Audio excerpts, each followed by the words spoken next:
নমস্কার, গুরু কৃপাহি কেবলম। আজ আমি আপনাদের সাময়িক বশীকরণ মন্ত্র নিয়ে একটু আলোচনা করছি। এই সাময়িক বশীকরণ মন্ত্রটি 8 বার পাঠ করতে হবে। যাকে বশীকরণ করবেন, অর্থাৎ সাময়িক বশীকরণ, কিন্তু বারবার বলছি, এই সাময়িক বশীকরণ মন্ত্রটি 8 বার পাঠ করতে হবে তার নাম করে।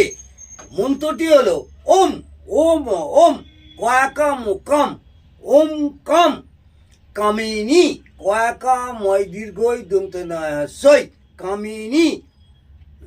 এবারে যাকে বশীকরণ করবে তার নাম অমুক মিল দে ময়সই ল মিল দয়কা দে এহিনী এ হস্যই এ হ দন্ত নয় এ হ দন্ত নয় এহনি।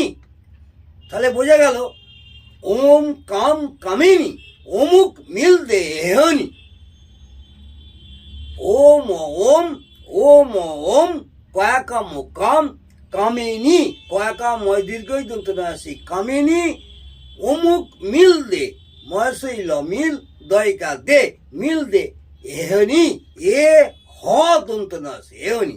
এই মন্ত্রটি পাঠ করে যার নামে করবেন তার নামে পাঠ করে মুখ দিয়ে কি করবেন, 8 বার ফু দেবেন। 8 বার ফু দেবেন, তাহলে সাময়িক বশীকরণ হবে।